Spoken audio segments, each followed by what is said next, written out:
Hi guys, it's Danny. Already time for an ID video. If you remember this guy from last year, you know that I didn't have an ID for it, but now I have.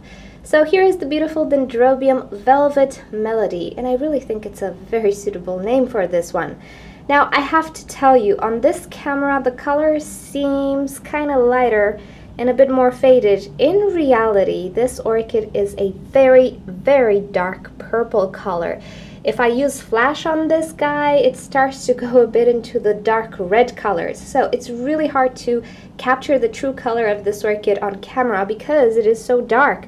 And right now it is so dark that in real life I'm having issues distinguishing all the intricacies of the flowers, but on camera, because camera kind of balances out whites and colors and so on, I can see stuff pretty well. So in real life it is much darker than this. It is a really beautiful orchid, has very velvety petals. Now this is a Dendrobium Phalaenopsis type of orchid. It has nothing to do with Phalaenopsis orchids really, but the shape and the display of the flowers remind of Phalaenopsis, and that's just a name we use to distinguish between Dendrobium nobile types, deciduous types, Phalaenopsis types, because their care is different. This guy does not take any winter rest of any sort, so that's why we actually specify that it's a Phalaenopsis type. The true species is called Bigibum, but Phalaenopsis sounds cuter, right? Alrighty, so this particular Dendrobium is a young plant. I obtained it from a friend. It was a little bit smaller than this. It kind of grew this year, but it will grow taller than this. And as it grows, the flower spike will hold more and more flowers. I think it can actually hold 8 flowers easily when it's completely mature. Mine is pretty young, has 2 flowers, but it's enough. Now this orchid is not fragrant, so if you're looking for a fragrant orchid, this is not it. But definitely if you're looking for a very dark colored orchid, I do recommend this guy. The color is so strange on camera.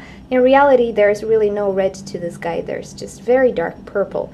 Now if you look inside the lip, I don't know if I can focus properly, but the lip seems very fuzzy inside, velvety and fuzzy. I really don't think this camera shows it because it's just so dark. It practically eats up light. But the lip is actually very cute. It has a fuzz, a fringe inside that I really do like. And of course it takes just Dendrobium Phalaenopsis care. It's a really easy grower for me, and as long as I maintain bright light and warm temperatures, this guy is just fine.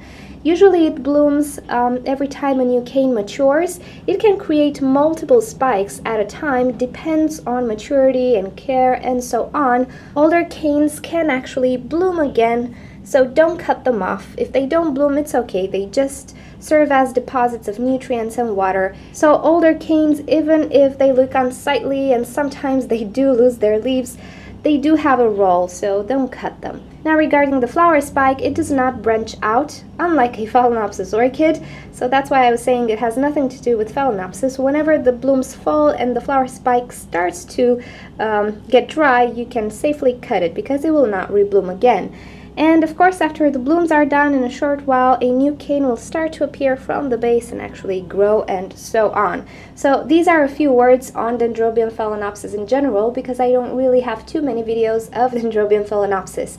They're not necessarily my favorite orchids, they don't necessarily like my cold winter times, so I just didn't buy too many. I received this one and luckily I love it because the color is just absolutely adorable.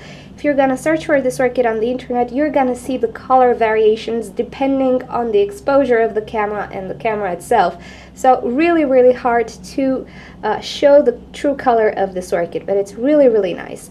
There are of course other very dark purple Dendrobiums out there, but they have kind of different shapes to them. Some of them have a bit of a lighter color, but this is really dark. So if you're interested in something like this, search for it in local grocery shops actually, because I've seen this guy quite a lot, garden centers, and of course orchid nurseries. I did create an identification page for this guy on orchidnature.com. I'll add it in an info card on the screen right now, and you can learn more about this orchid, including parentage and so on, some measurements and other nice things about it, and of course some more photographs. Most probably you'll see in the photographs the colors differ a little bit. Alrighty, I hope you enjoyed this video. Give it a thumbs up and a share if you did. Subscribe to my channel for daily orchid videos, and also feel free to leave me questions or suggestions in the comment section below and I'll get back to you. If you click on the left side of your screen, you'll be directed to orchidnature.com, where you will find care sheets, identification sheets, and also you can talk to us in the forum section. And on the right side of your screen, you can click to watch another orchid video. Thank you for joining. I'll see you next time. Bye!